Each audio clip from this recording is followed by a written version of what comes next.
अधारे रहिला महाकुंभ बुड़ जीवन नहीं घर को फेरिले मरण मुहरु बंची जाइथिबा आहत ओडिया यात्री माने। एते वर्ष परे सुजोगटे मिलिथिला प्रयाग संगम रे बुड़ पकेइबाकू।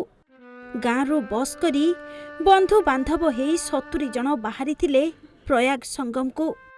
हेले पहुंची पारिलेनी सेठी। अधा रास्तारू बाट घेरिला जम।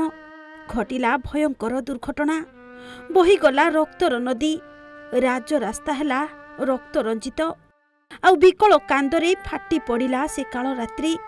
अंधार रे किए रक्त जुड़ुबुड़ु हेई स्वामी को उंडाली पकौथिला तो किए स्त्री को।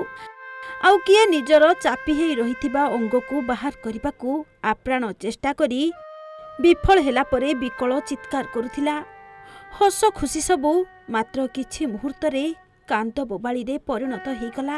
हमर मंगलवार दिन 6टा सुधा जाइतिले। तापरे 12:30 राती आ सेते इयर पहुंचतिले केही बिहार के सेक्स मता होटल जे सेही कोन घटना घटला केमती एक्सीडेंट हला से गाड़ी गोटे ट्रक ठेइथिले तो बस लेकी पछर कुटी देला आग्रो जे से जे इयर बसतिले सेही माने 2 लोग दिए माने बेसी सीरियस ही गेला। आपण माने कालीटू केमती थिले कोड थिले सेही होटल आग्रो बसतिले सेही ढाबारो थिले सेही। स्थानीय लोक दौड़ी आसिले। पुलिस और अग्निशम बाहिनी पहुंची आहत और गुरुतर को उद्धार कले। हेले सबु भितरे मरी शोइथिला घरर एकमात्र रोजगारिया सुना पुअटिए। घरे स्त्री पिला और बुढ़ा बापा माँ बाट चाही बसिथिबा बेले सब घरे गुमुरी गुमुरी कांदुथिला सुभाष को अतृप्त आत्मा जेमिति। आज्ञा बालेश्वर जिला भोगराई ब्लॉक रो विभिन्न अंचलरू प्रयागराज कुंभ मेला को बुड़ पकेबाकू जाइथिबा बस दुर्घटना घटना रे गतकाली राति रे जने यात्रींकर मृत्यु होई जाइछि।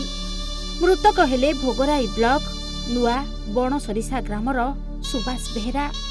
अन्य आहत व्यक्ति माने हॉस्पिटल रे एबे भी चिकित्सित हेउछन्ति। सूचना अनुसार श्रीरामजी नामक एक घरोई बस रे चंदनेश्वर अंचलरू 70 जन यात्री को नहीं कुंभ मेला जाइथिबा बेले बिहार रो काइमुर जिला मोहनिया निकटरे गत बुधवार विलंबित राति रे होइथिला मर्मन्तुद सड़क दुर्घटना। सामना रे जाउथिबा एक डंपर को बस टी पछपटु धक्का देथिला। हे देखुनांती से बस रो केमिति अवस्था हेछि। आ ये अवस्था को देखि अनुमान करंतु या भीतरे बसिथिबा यात्री मानकर अवस्था कोन हेथिबो।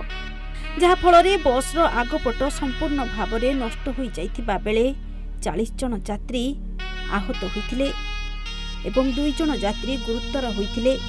2 जन गुरुतरंकु वाराणसी हॉस्पिटल पठा जाइथिबा बेले अन्य मानंकु स्थानीय सब डिविजनल हॉस्पिटल रे भर्ती करा जाइथिला।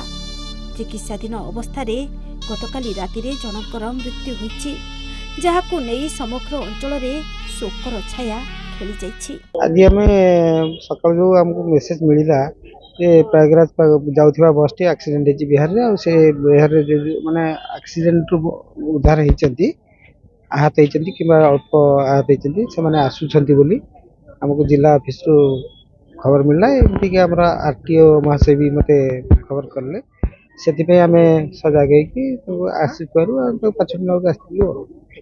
जलेश्वर आलोक चंद्र घड़ेई रिपोर्ट ओडिशा भास्कर।